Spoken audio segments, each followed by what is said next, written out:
Senior صحافی تجزیہ کار حامد میر صاحب نے بھی ہمیں جوائن کیا ہے۔ میر صاحب، اعتراف جرم ایک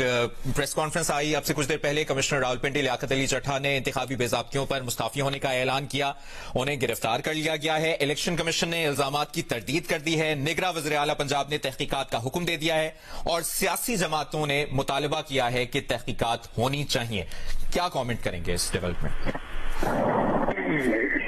دیکھیں، ایک کمشنر جو ہوتا ہے وہ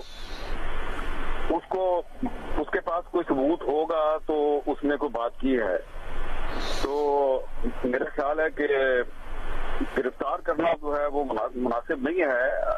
تحقیقات ہونی چاہیے اور یہ سوچنا چاہیے کہ کمشنر صاحب جو ہیں انہوں نے ایسی بات کیوں کی ہے، اور اب تو الیکشن کو کافی دن گزر گئے ہیں، اور الیکشن کے کافی دن گزرنے کے بعد اگر انہوں نے یہ بات کی ہے تو کوئی نہ کوئی ثبوت تو ان کے پاس ہوگا، تو تب ہی جو ہے انہوں نے یہ بات کی ہے، تو اس لیے اس کی تحقیقات جو ہیں وہ ہونی چاہیے۔ اور الیکشن کمیشن آف پاکستان نے بھی اگر اس کی تردید کر دیا تو اس کو بھی تحقیقات کے بعد کوئی تردید کرنی چاہیے تھی۔ میرا خیال ہے کہ اس سے زیادہ جو سنگین شکایات ہیں وہ بلوچستان میں ہیں، اور وہاں سے بھی بہت سے جو کینڈیڈیٹس ہیں انہوں نے الیکشن کمیشن سے رابطہ کیا ہے، اور میری اطلاع کے مطابق یہ صرف ایک کمشنر راولپنڈی نہیں ہے بلکہ کچھ اور بھی جو سرکاری افسران ہیں جنہوں نے آر او اور پریزائڈنگ آفیسرز کے فرائض سر انجام دیے، انہوں نے بھی لکھ کر الیکشن کمیشن کو شکایات کی ہیں۔ تو یہ صرف مجھے لگتا یہ ہے کہ ابھی بارش کا پہلا قطرہ ہے، ابھی تھوڑی سی مزید بارش ہوگی۔ اور وہ تو کہہ رہے ہیں کہ ملک سے غداری کرنے پر انہیں راولپنڈی کے کچہری چوک میں سزائے موت دی جائے، جو کام میں نے کیا ہے وہ کسی طرح مجھے زیب نہیں دیتا تھا۔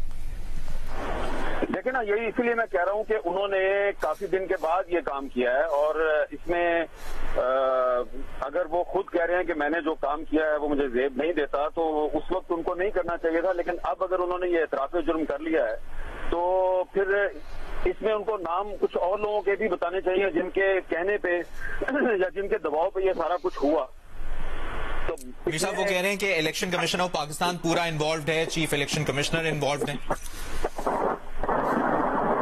اس کے بارے میں تو میں کچھ نہیں کہہ سکتا کہ چیف الیکشن کمشنر انوالو ہیں، کہ یہ ان کا الزام ہے، لیکن یہ بات جو ہے ان کی نظر انداز نہیں کی جا سکتی کہ اگر وہ کہہ رہے ہیں کہ میں نے جو کیا ہے وہ مجھے نہیں کرنا چاہیے تھا، تو ان کو کچھ انہوں نے صرف چیف الیکشن کمشنر کا نام لیا ہے، تو ان کو یہ بھی بتانا چاہیے کہ انہوں نے کب، کہاں پہ، کس کے کہنے پہ کیا کیا۔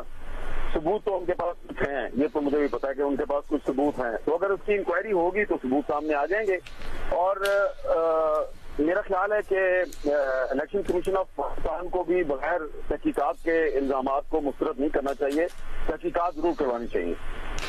اور یہ بھی آپ سے جاننا چاہیں گے کیونکہ اب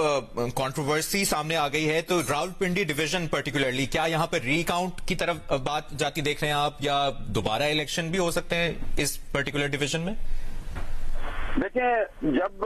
رزلٹ آ رہے تھے تو اس وقت یہ کہا جا رہا تھا جی کہ یہ جو نارتھ پنجاب کا علاقہ ہے، راولپنڈی ڈویژن ہے، یہاں پر ٹرینڈ اور ہے اور باقی جگہوں پہ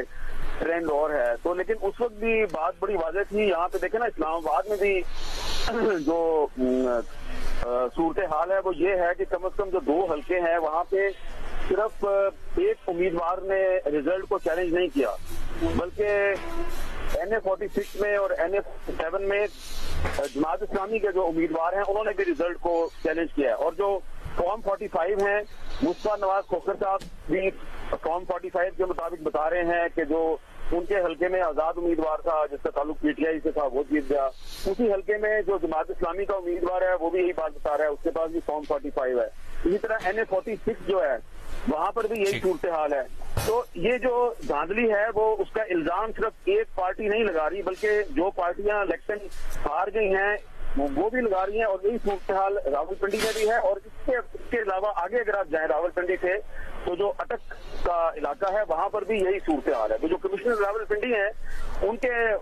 پاس کچھ پیغامات جو ہیں، میسیجز ان کے پاس محفوظ ہیں، ان کو چاہیے کہ وہ بھی سامنے کے آئیں، اور وہ صرف الیکشن کمیشن آف پاکستان کے آفیشلز نہیں ہیں جن کے پیغامات ان کے پاس محفوظ ہیں، ان کے پاس کچھ اور لوگوں کے